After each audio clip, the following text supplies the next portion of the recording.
Okay, this is video for 10515 East Groundcherry Lane, Scottsdale 85262. This is Kent the inspector, and let's go through the stuff.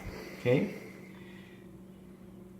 So I'm going to go ahead and skip forward here to any of the issues that we had. As far as, I'm not going to try and walk through all the individual stuff. I'm going to go over any of the highlights of things that we had that were deficient items on the list and kind of go forward from there, if that's okay. So you'll see me skip ahead on a couple of photos. The very first one that I had here was out in the guest house. We did have a broken window that was in the bathroom in the guest house, and you can kind of see here the cracked panes of glass in that window. So we do have a window replacement in that location. In the guest house, they had one smoke detector, and the smoke detector was actually missing from the wall in that location, so that is going to need replacement, and then testing to make sure that that is in good working condition.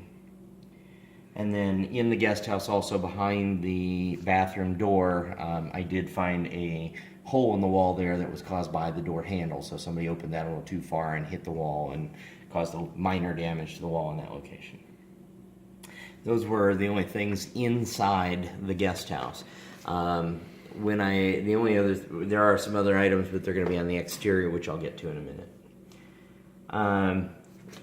You have, for the main house, you have two large air conditioning units and two large gas furnace units, which heat and cool the unit, or heat and cool the main home. On the air conditioning unit on the south side of the house, I did have some missing insulation on the refrigerant line in that location that will need replacement, and it's just a minor maintenance type thing on the unit. Adjacent to that heating and cooling unit, or I'm sorry, cooling unit that was out here on the south side, there is a vent that is installed in the south wall of the house. I'm not exactly sure what the vent is for. However, it looks like maybe there was a grate that was missing around it. But what is here and what is available for me to see today is that this insulation, this lighter yellowish white material, is insulation that is exposed to the elements. So at this point, this area needs to be sealed to prevent water intrusion into the wall. In that what would you seal that with typically? Well, I would probably start with stucco patch or whatever around the outside of that, and then maybe see if there was some type of a weatherproof grate. So if rain came down here, it would kind of divert that off of that. So see if I can find a little grate or something that would be installed over that location. A couple of the exterior outlets were just missing covers altogether, so we need to not only replace those covers, but replace them with weather covers so that they are protected from the elements. In the main electrical panel on the south side of the house, there was a breaker that had been removed from the panel. It was labeled wine cooler, as you can see in the picture. That breaker had been taken out, but they didn't cover the hole in the panel. And this is a safety requirement that they just put a cover over this so that somebody couldn't accidentally put a finger through there or something and get electrocuted.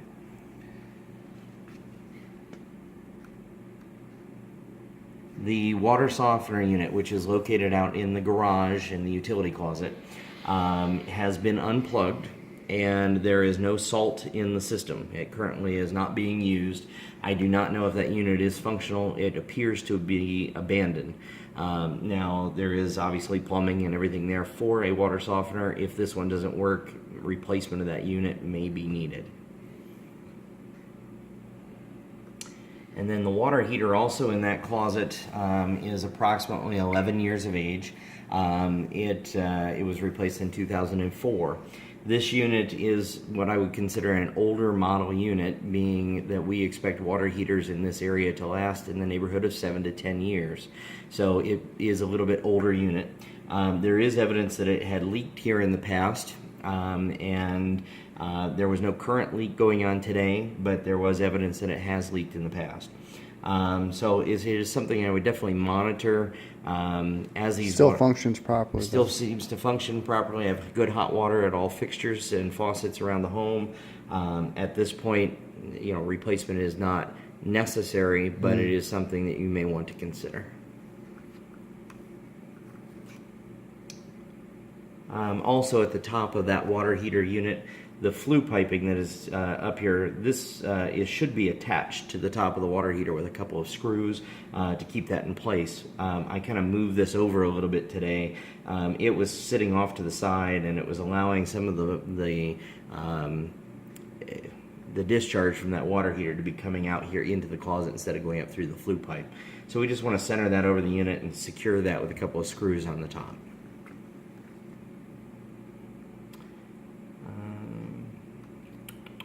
Up on the roof, the things that you're going to see here. Now, for the most part, I understand that the seller disclosed that the roof needed a new coating, and that is a true statement. In addition to a coating that is needed, a new elastomeric seal coat on there, we have had some issues with some birds.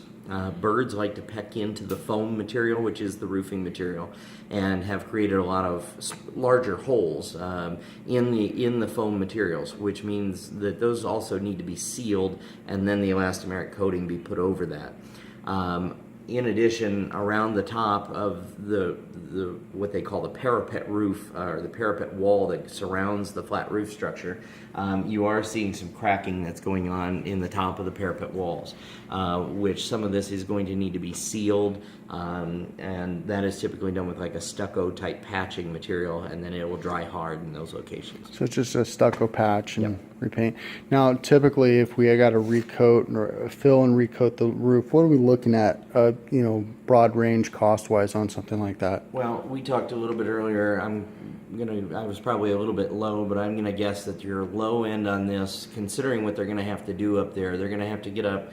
They're going to have to first power wash the roof and probably pull up some of the solar system that was up there for the pool before they can really recoat.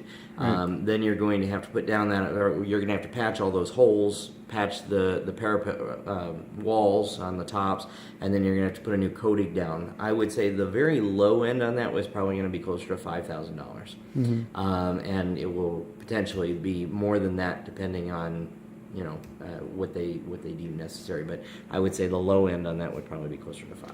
Right. So a couple of these pictures, like I said, this is some of the cracking that's going on the top of the parapet. This is some of what is peeling, which is the elastomeric seal coating, where you're seeing that coating is peeling off in some areas, leaving some of that foam exposed. And then these pictures are of where the birds have actually gotten to it, and these are going where the holes are around this are birds pecking into the foam materials. Right. So you'll see that and that's kind of on the wall as it starts to come up on the sides, but you'll see that in multiple locations here as you go around the roof structure. So it's just a matter of patching and resealing. It's not going to be a huge issue, but it's pretty close to the end of its lifespan. I mean, it's still functional. Well, the foam materials are certainly within their overall lifespan. You don't necessarily have to worry about the foam, but if these holes got deep enough, then we'd have to worry about water penetration and things like that. So we want to seal all those, put the new coating on, and then that should be good for 3 to 5 years before you'll have to put a new coating on again. Right. So we'll kind of skip through some of that, but you can see some of the peeling of the materials there and some more of the holes and things that are happening in different areas around that roof structure. This unit is actually located on the roof of the guest house. This is, what I didn't say before was that the heating and cooling units on the main home had been replaced in 2003, which make those much newer than our home was built. The original unit is still located on top of the guest house. That is a heat pump unit, which does your heating and your cooling. It's all electric. All electric, and it's the builder or maker of that is Carrier unit, which is a good name brand. But that unit is getting fairly old. That is 19 years of age. Now, today it is working fine. I did not have any problems with the unit. It is working both in cooling and heating modes, and everything there was working well. So how are the splits on the main house? Everything there is in good working condition. I had no issues at all. Both in the guest house and the main house? That is correct. Okay. On this unit, however, there is one thing that I wanted to point out. This is the unit, and this is what they call the elbow duct, which comes down and transfers that heated and cooled air down into the home or into the guest house. This is where that connects to the side of the unit, and there's a fairly large gap in there where it is separated a little bit from the unit, and this needs to be repaired and then sealed to prevent any heating and cooling loss out to the elements. So just a small repair in that location. The entry door between the garage and the living space of the house is supposed to self-close and self-latch. So we need to either install or repair the self-closing hinges that are on the door currently so that that door does close and latch when you go through it.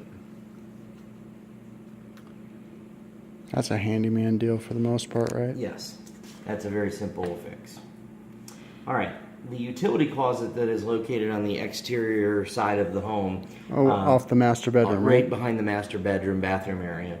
Houses a water heater and the other furnace unit, which are located out there. That water heater looks fairly new, though, right? No, that water heater was also a bit older. It was from... I don't have the exact date on that. I have the model number, or the serial number I have to look up, but that is also a little bit older model unit. This closet, however, the doors that kind of hide that closet on the side of the home, there is some water damage around the top of that door frame, where we probably have a board that's going to need to be replaced in this location, and it needs to be resealed. Yeah, again, a handyman type of issue. Right.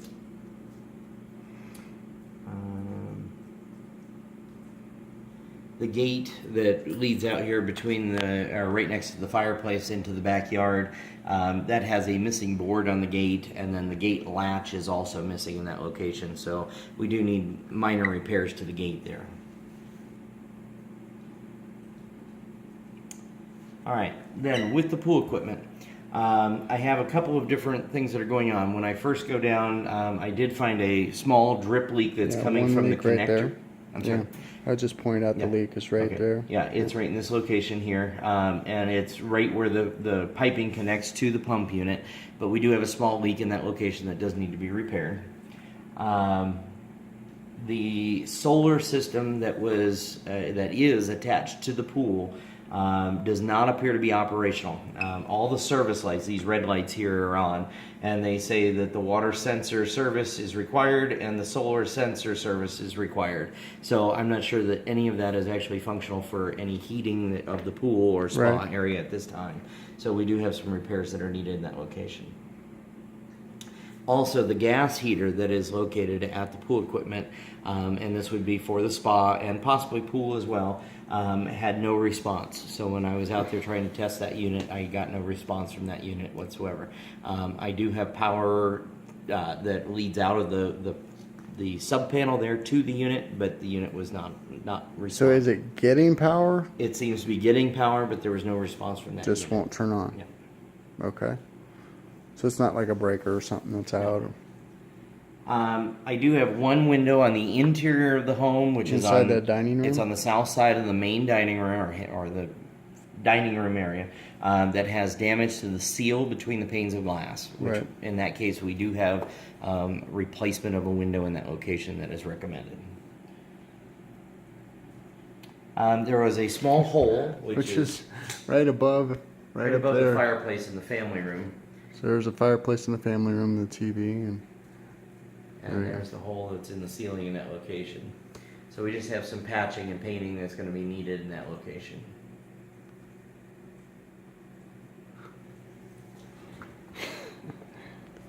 an odd hole. All right, in the half bathroom, which is located in the west hallway, the sink in there does not have any flow of hot water through the fixture, and the cold water flow is very low to the fixture. So the problem is the cabinet, the way it's installed below, is very difficult to access any of this. But we'd like to figure out what's going on there and make sure we restore proper water flow to the fixture in that location. And then adjacent to that, we have this electrical outlet that's located over here on this side. That is a GFCI outlet, and that outlet is not operational. It does not trip off when we press the test button on there. So it needs to replace the outlet? We have a new outlet, or need a new outlet in that location.